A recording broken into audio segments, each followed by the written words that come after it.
Okay, start करते हैं ये चैप्टर का पहला किंगडम, दैट इज मोनेरा।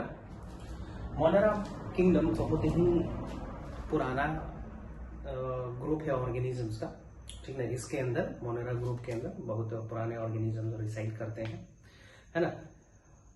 सबसे अबंडेंट माइक्रो ऑर्गेनिज्म या सबसे अबंडेंट ऑर्गेनिज्म देखा जाए तो इसी किंगडम के अंदर पाए जाते हैं, ठीक ना। It includes the micro organisms, और माइक्रो ऑर्गेनिजम्स आर ओमनीपोटेंट, सभी जगह प्रेजेंट है वो, है ना।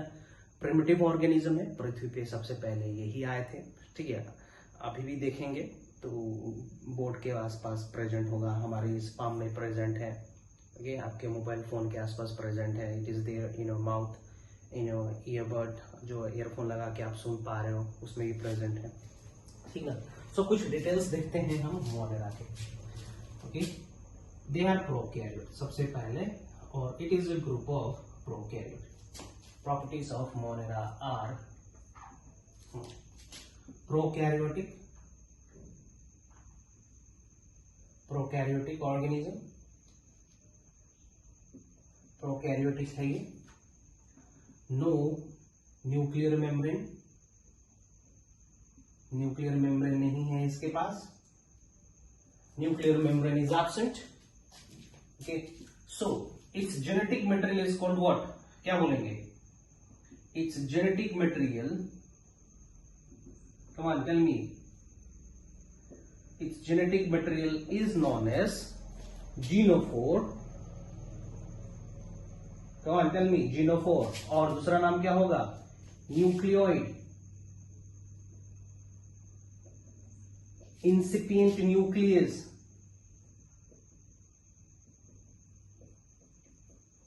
these are the terms which we can use to define the genetic material of the prokaryotes, okay। has 70s ribosome, ribosome किस प्रकार का होगा?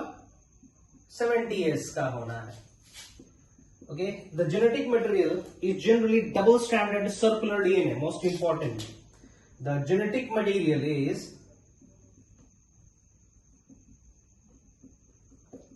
double stranded, stranded, double stranded circular DNA, ठीक है। Besides its main genome, it possesses extra chromosomal DNA that is called plasmid, ध्यान देंगे। Beside its main genome, beside genome, genome कहने का मतलब main genetic constituent, beside main genome, main genome another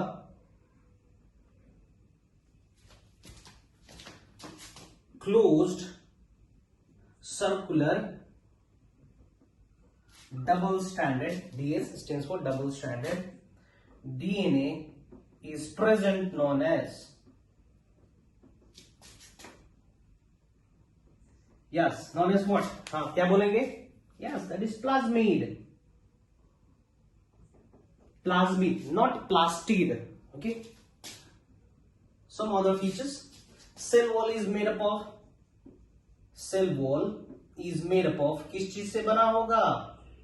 Yes, peptidoglycan,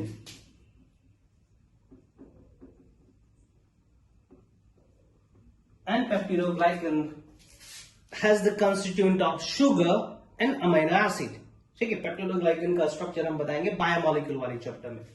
cell wall is made up of peptidoglycan, कुछ exception है, not in all bacteria, not in all monera the cell wall is present. In mycoplasma cell wall is absent, mycoplasma has no cell wall, has no cell wall, ये exception है। Mycoplasma के पास cell wall नहीं है, obviously peptidoglycan भी नहीं है, ठीक है। आर्कीबैक्टीरिया के पास जो सेल वॉल होता है, they do not have peptidoglycan. Archaebacteria don't have or don't has murine cell wall, तो उसके पास किस तरीके का सेल वॉल है, but has cell wall made up of pseudomurein. PACUDOMURAIN, pseudomurein, है ना। ये 5 पॉइंट हो गए। Lots of points are there. आप प्रोकैरियोटिक ऑर्गेनिज्म का जितना भी पॉइंट्स लिखना चाहो लिख सकते हो, कम नहीं है, कम नहीं होगा वो सब। ओके, हाँ, इसका जो रेस्पिरेटरी एंजाइम्स है, रेस्पिरेशन के लिए जो एंजाइम्स चाहिए होते हैं, it is associated with the membrane that is called mesosome. Respiratory enzymes are associated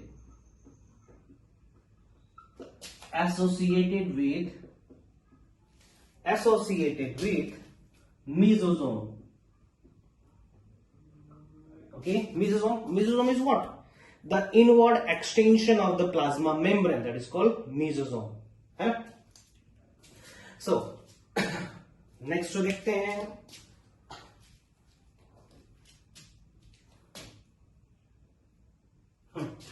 no membrane bound cell organelles are there. No membrane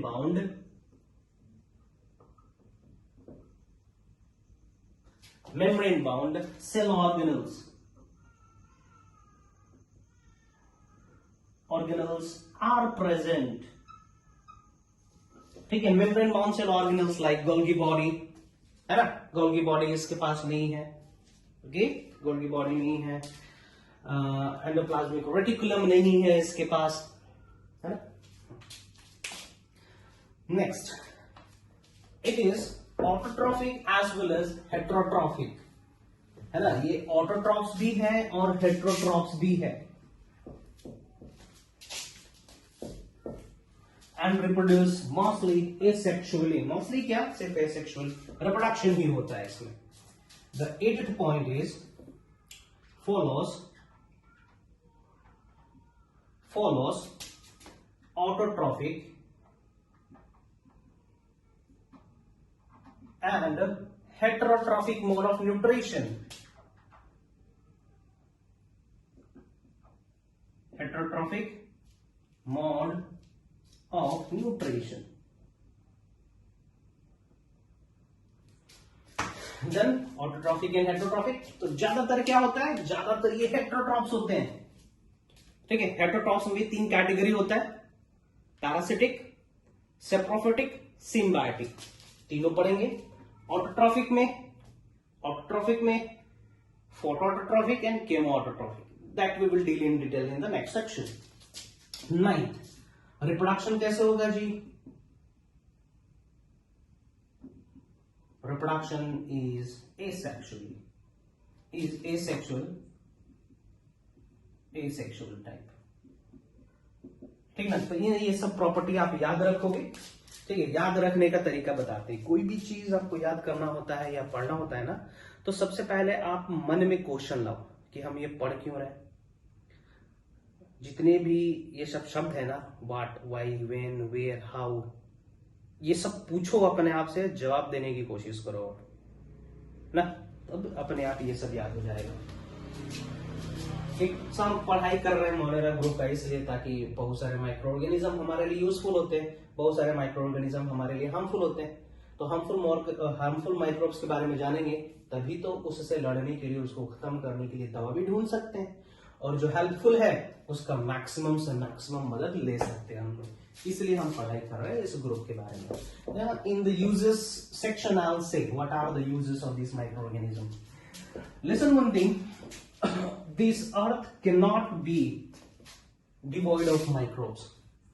आप ऐसा सोचोगे कि हम पृथ्वी से माइक्रोब्स को खत्म कर दें और हम जीवित रह जाएं, दिस इज इम्पॉसिबल, है ना। If microbes are not there on this planet earth, then we won't be able to survive. मर जाएंगे हम लोग भी, भूखे मरेंगे। Okay, so in the next section I'm gonna deal the life process of microorganism. जैसे कि क्लास 10th में लाइफ प्रोसेस पढ़े थे ना हम लोग। सो लाइफ प्रोसेस में क्या क्या पढ़े थे? लाइफ प्रोसेस में भोजन किस तरीके से प्राप्त किया जाता है, मतलब भोजन का डाइजेशन किस तरीके से होता है वो देखे थे, रेस्पिरेशन देखे थे, ओके, सर्कुलेशन देखे थे, रिप्रोडक्शन देखे थे। तो कुछ कुछ चीजें हम डील करेंगे। So you can having life process of Monera, life process of Monera, life processes of किसका, मोनेरा का। सो फर्स्ट, सबसे पहले लाइफ प्रोसेस में हम लोग देखेंगे respiration.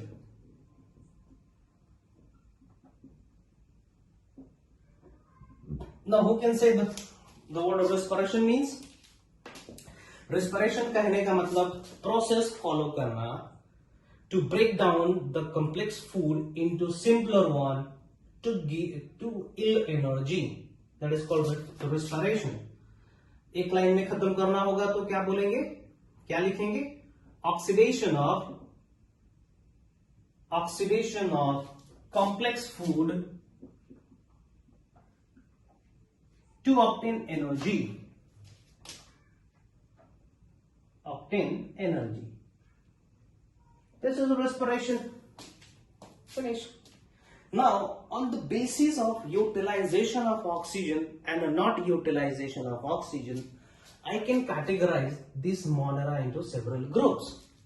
Okay, with respect to use and not use of oxygen. ठीक है, Monera can be of following type.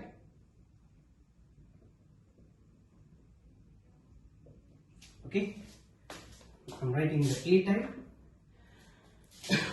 वो मोनेरा जो एक्सट्रिक एरोबिक होंगे, स्ट्रिक्टली उनको ऑक्सीजन चाहिए ही चाहिए। In the absence of oxygen, they will not survive, they will die.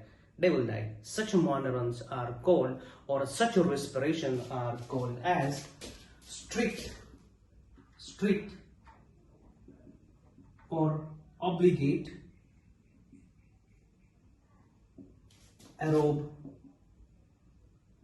aerobes। ठीक है, strict और obligate aerobic monerons। ठीक ना, इसका डेफिनेशन क्या हो जाएगा, it need oxygen anyhow, इसको ऑक्सीजन चाहिए ही चाहिए किसी भी कीमत पे। In the absence of oxygen it will die. Example, Bacillus subtilis, example याद रखेंगे, Bacillus subtilis is an example of a strict or obligate aerobic microbe. Next is facultative.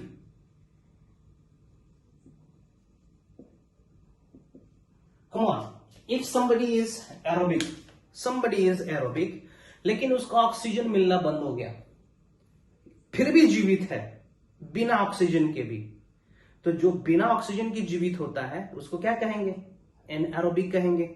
लेकिन ओरिजिनली वो क्या होगा, ओरिजिनली तो वो एरोबिक होगा।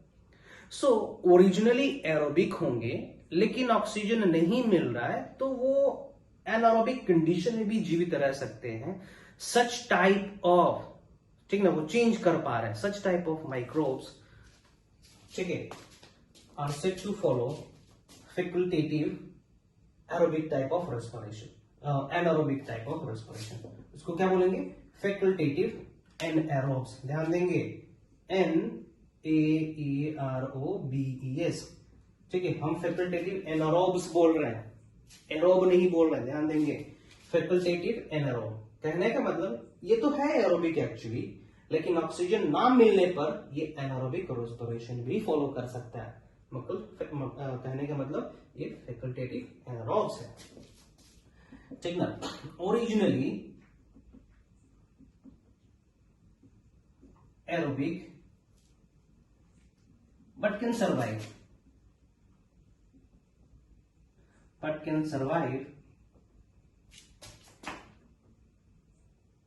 but can survive in the absence of oxygen. Absence of oxygen. ज्यादातर ये फोटोसिंथेटिक माइक्रोब्स होते हैं, ठीक है, absence of oxygen. Let me recite one example for these. Pseudomonas.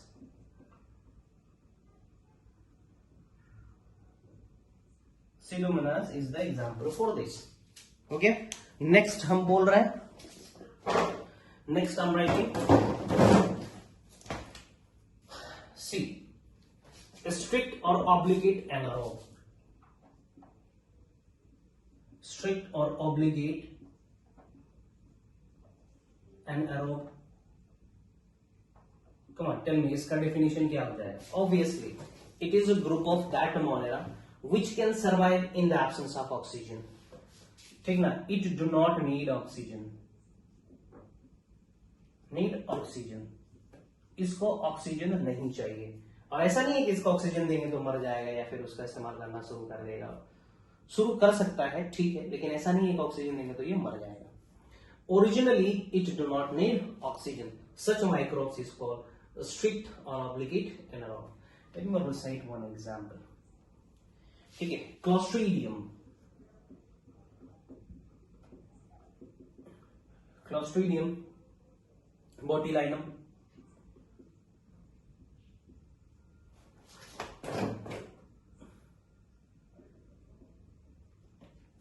Clostridium botulinum is an example of obligate anaerobe. Now the last one, facultative. क्या use करेंगे आप इस शब्द बताएंगे? फैकल्टेटिव, ठीक ना, है तो एनारोब, लेकिन इनमें से भी कुछ ऐसे ऑर्गेनिज्म होंगे जिनको ऑक्सीजन में भी मिल जाए तो वो रेस्पिरेशन कर लेंगे, है ना, रुकेंगे नहीं, यूज कर लेंगे. Such type of organism is considered as facultative aerobe. Facultative aerobe. Originally क्या है ये सब? Originally they are the group of anaerobes but can act as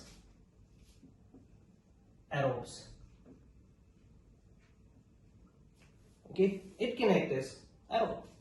Example, chlorobium. Okay, now ये हो गया. नेक्स्ट हम डील करते हैं. Respiration is done. न्यूट्रिशन की जिक्र करते हैं. न्यूट्रिशन, न्यूट्रिशन मीन्स ऑब्टेनिंग और प्रोड्यूसिंग द फूड. ठीक है, how the micro organism produces the food.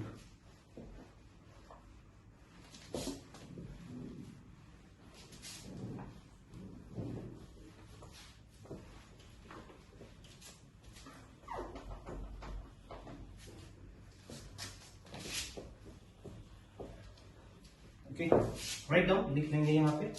दूसरा लाइफ प्रोसेस क्या डील कर रहे हैं हम लोग? Nutrition.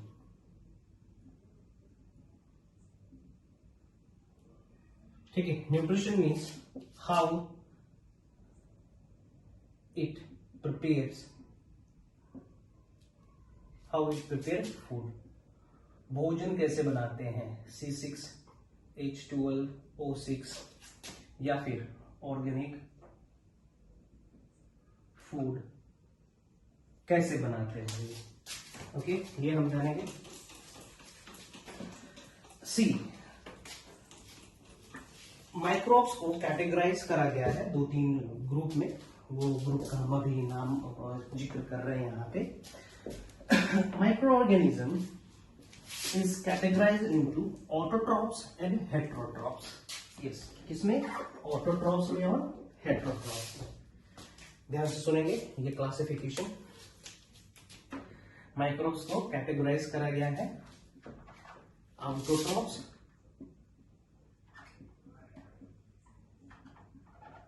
And heterotrophs.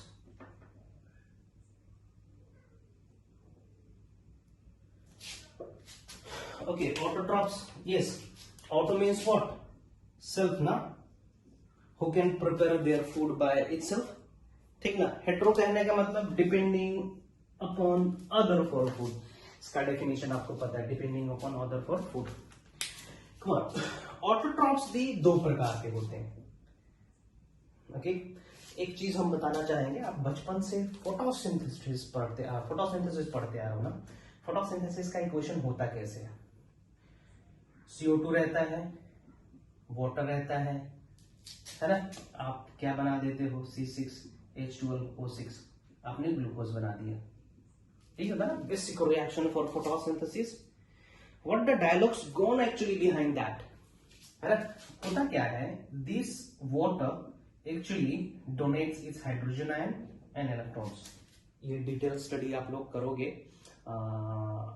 Plant physiology में, क्लास 7 में ही पढ़ना है। This water actually donates hydrogen ion and electrons.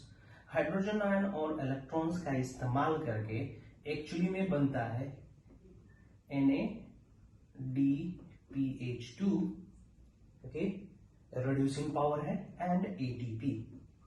क्या बना? NADH2 and ATP.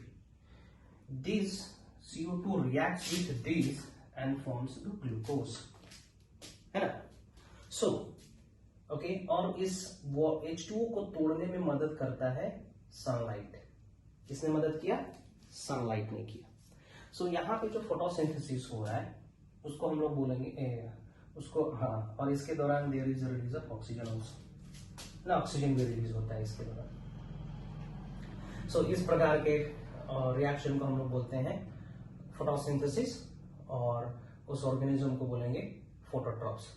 फोटो शब्द का मतलब होता है लाइट का इस्तेमाल करके किसी चीज को तोड़ना, तोड़ने के बाद हाइड्रोजन निकालना, इलेक्ट्रॉन निकालना, और ये बाकी फर्दर का रिएक्शन करेंगे ना। ऑटोट्रॉप्स को हम दो भागों में बांट रहे हैं, ठीक है। फोटो ऑटोट्रॉप्स, फोटो ऑटोट्रॉप्स, ध्यान से समझेंगे, and chemo autotrophs.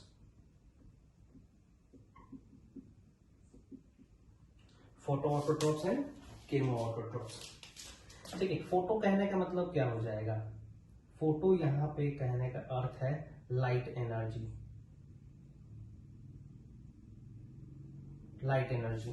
Chemo autotrophs कहने का मतलब होता है केमिकल एनर्जी। जैसे कि यहाँ पे इस रिएक्शन को होने के लिए किस चीज की आवश्यकता पड़ी थी? HNO कहने का मतलब लाइट है, लाइट की आवश्यकता पड़ी थी। तो इस प्रकार के रिएक्शन को हम लोग बोलेंगे फोटो ऑटोट्रॉप्स। लेकिन कुछ ऐसे भी रिएक्शन होते हैं जिसमें एनर्जी केमिकल रिएक्शन के चलते आता है, सच, और जिसके चलते भोजन बन जाता है, ग्लूकोज बन जाता है। Such type of reaction can be considered as, is known as, is called as chemoautotrophic reaction, और उस ऑर्गेनिज्म को बोलेंगे केमोऑटोट्रॉप्स, है ना। फोटोऑटोट्रॉप्स एंड केमोऑटोट्रॉप्स हो गए। इसमें लाइट एनर्जी आता है, किस पर्पस के लिए? हाइड्रोजन आयन निकालने के लिए, इलेक्ट्रॉन्स निकालने के लिए। अल्टीमेटली ये बनाएंगे, दोनों कंबाइन करके ये बनाएगा। केमोऑटोट्रॉप्स कहने का मतलब केमिकल रिएक्शंस होंगे, ओके। ये जैसे कि आप देखोगे, ये अमोनिया है NH4, जब ये टूटेगा, जब ये टूटता है NH3 में, तो some amount of energy is liberated, ठीक है। ये एनर्जी, ठीक है, ये एनर्जी इस्तेमाल होता है CO2 प्लस हाइड्रोजन को C6H12O6 में कन्वर्ट करने के लिए, है ना, कन्वर्ट करने के लिए। तो क्लियर है ना। फोटोऑटोट्रॉप्स में लाइट एनर्जी चाहिए होता है कार्बन CO2 को C6H12O6 में बनाने के लिए। केमिकल और केमोऑटोट्रॉप्स में केमिकल रिएक्शन के चलते जो एनर्जी होता है, उस एनर्जी को, हाँ, वहां पे ये नहीं बनेगा, ये भी नहीं बनेगा, है ना, ये दोनों नहीं बनना है, ओके। सो एनर्जी निकला, और वो एनर्जी कार्बन और हाइड्रोजन, CO2 और हाइड्रोजन को कंबाइन करके ये बना देगा, ओके। सो ये बेसिक डिफरेंस है केमोऑटोट्रॉप्स में और फोटोऑटोट्रॉप्स में, करेक्ट है ना। सो सबके बारे में डिटेल में हमें पढ़ना है ना। फोटोऑटोट्रॉप्स जो है, इसको फर्दर आप भाग कर सकते हो दो ग्रुप में। और हायर प्लांट में होता है ऑक्सीजनिक फोटोसिंथेसिस। ऑक्सीजनिक फोटोसिंथेसिस कहने का मतलब फोटोसिंथेसिस के दौरान ऑक्सीजन लिबरेट होना, है ना। यहाँ पे जो माइक्रोब्स परफॉर्म कर रहे हैं, जो majority of microbe bacteria perform करते हैं photosynthesis, that is anoxygenic, except cyanobacteria, है ना। साइनोबैक्टीरिया ऑक्सीजनिक फोटोसिंथेसिस करता है। और कहा जाता है इस पृथ्वी पे सबसे पहले साइनोबैक्टीरिया बीजीए ना, साइनोबैक्टीरिया ने ऑक्सीजनिक फोटोसिंथेसिस करा था, तब जाके पृथ्वी पे पहली बार ऑक्सीजन आया था, फ्री ऑक्सीजन मॉलिक्यूलर फॉर्म में आया था। उससे पहले ऑक्सीजन था, लेकिन किस फॉर्म में था? H2O फॉर्म में, CO2 के फॉर्म में, है ना, इस तरीके से। सो बैक्टीरिया जो ऑक्सीजन फोटोसिंथेसिस परफॉर्म करेंगे, that is anoxygenic, okay, anoxygenic. फोटोऑटोट्रॉप्स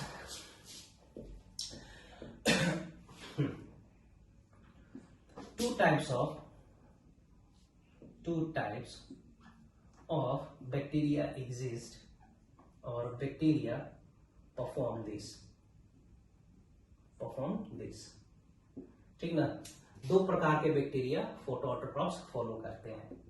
एक है, ठीक ना, एक है आपका पर्पल बैक्टीरिया, और दूसरा है आपका, ठीक ना, सल्फर ग्रीन, ठीक ना, ग्रीन बैक्टीरिया,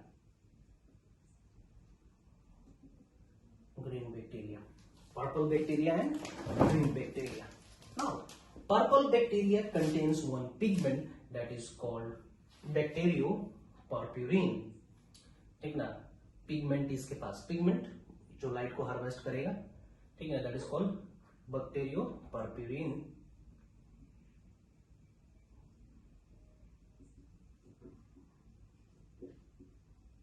ध्यान देंगे, पूछता है question, purple bacteria has which type of chlorophyll, so इसका नाम हो जाएगा बैक्टीरियोपर्प्यूरिन। इसके पास भी पिगमेंट प्रेजेंट है ग्रीन बैक्टीरिया के पास, और उस पिगमेंट का नाम है बैक्टीरियोविरिन,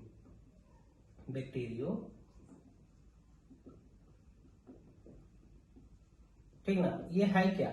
लाइट को ट्रैप करने वाले पिगमेंट से स्ट्रक्चर्स है, ठीक ना, ओके ना। पर्पल बैक्टीरिया, थोड़ा सा इसका भी ग्रुपिंग है, फर्दर क्लासिफिकेशन है, बता देते हैं। Purple bacteria is of two type, है ना। पर्पल बैक्टीरिया दो प्रकार के होते हैं, ओके। पर्पल बैक्टीरिया, ओके, दो प्रकार का होगा, okay. Purple sulphur and purple non sulphur. ध्यान देंगे, पर्पल नॉन सल्फर बैक्टीरिया।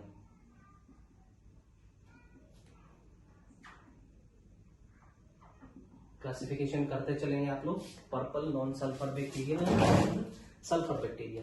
तो भैया हम किस बेसिस पे पर्पल सल्फर बैक्टीरिया कह रहे हैं और पर्पल नॉन सल्फर बैक्टीरिया कह रहे हैं? फिर से फोटोसिंथेसिस थोड़ा रिकॉल करेंगे, ठीक ना, जिसमें हम क्या बताए थे। Okay, here carbon dioxide is there, plus here some substance is there. कोई एक सब्सटेंस है जहां से क्या आ रहा था? हाइड्रोजन आयन आ रहा था और इलेक्ट्रॉन्स आ रहा था। On the basis of this substance, ठीक ना, ये सब्सटेंस एक्चुअली में है क्या?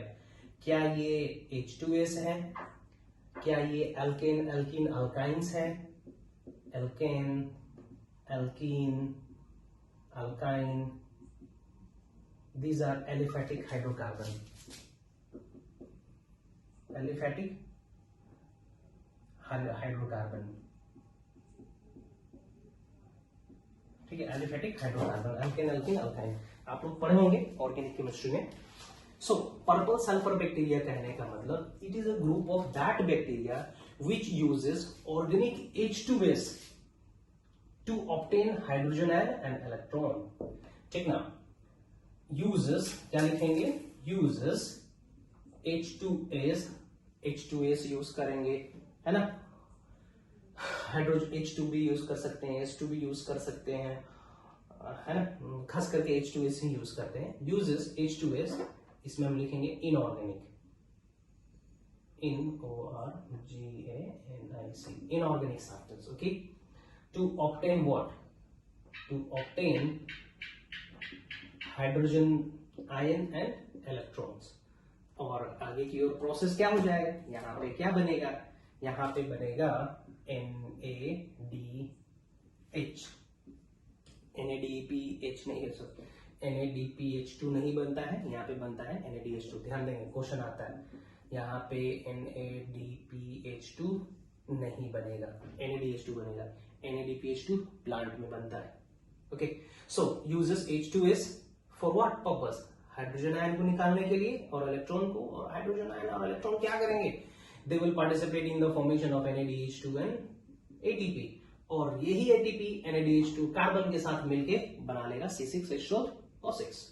सो पर्पल सल्फर बैक्टीरिया उसको कहा गया है जहां पे इनऑर्गेनिक H2S का इस्तेमाल होगा, है ना। Late me recite one example for this, जैसे कि क्रोमेटियम, थायोस्पाइरुलम, लिखेंगे थायोस्पाइरुलम, थायो कहने का मतलब सल्फर से related. Okay, now purple non sulphur bacteria कहने का मतलब क्या है? प्रोसीजर सेम रहेगा, पिगमेंट सेम है, लेकिन यहाँ पे जो हाइड्रोजन और इलेक्ट्रॉन वाले जो सब्सटेंस होंगे ना, वो इनऑर्गेनिक ना होके क्या होंगे? ऑर्गेनिक एलिफेटिक हाइड्रोकार्बन्स होंगे। सो क्या हो जाएगा? Uses aliphatic organic compound. For what purpose? For hydrogen ion and electrons, है ना। इसका एग्जाम्पल देख सकते हैं, रोडोस्यूडोमोनास,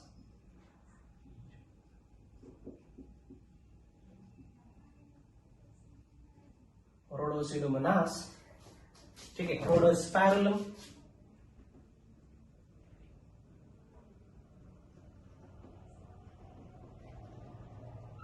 ये ठीक है, क्लियर है। पर्पल बैक्टीरिया को हमने दो भागों में बांट दिया, purple sulphur and purple non sulphur. किसके बेसिस पे? ये हाइड्रोजन और इलेक्ट्रॉन का सोर्स क्या है, करेक्ट, क्लियर है। चलिए आगे बढ़ते हैं। इसमें भी green bacteria again is of two type. Obviously क्या हो जाएगा? ग्रीन बैक्टीरिया दो प्रकार का, थोड़ा ट्रिकी है, इसी में हम खत्म कर दे रहे हैं, ठीक ना। ओके, हाँ, green bacteria is of two type, जैसे कि हो जाएगा इसका नाम green sulphur and green non sulphur, ठीक है। इसकी भी दो कैटेगरी हो जाएगी। ग्रीन बैक्टीरिया का भी क्या हो जाएगा? Green sulphur and green non sulphur bacteria viridin, ठीक है। इसका पिगमेंट हो जाएगा, okay, this is the pigment for that. Definition वही, क्यों ग्रीन सल्फर कह रहे हैं जी? क्योंकि यहां पे ये क्या यूज करेगा? इनऑर्गेनिक H2S यूज करेगा, पिगमेंट ये रहेगा। ग्रीन नॉन सल्फर क्या करेगा? Again it uses aliphatic organic compound for hydrogen and electron, है ना। हाँ, एग्जांपल लिख सकते हैं इसका, क्लोरोनेमा, क्लोरोफ्लेक्स। These are the two example for green non-sulfur bacteria, ठीक ना। यहाँ पे आते हैं ग्रीन सल्फर बैक्टीरिया में आते हैं, तो इसका नाम हो जाएगा आपका क्लोरोबियम। सो खत्म हो गया यहाँ पे, फोटोऑटोट्रॉपिक खत्म हो चुका है यहाँ पे। नेक्स्ट हम आते हैं केमोऑटोट्रॉप पे।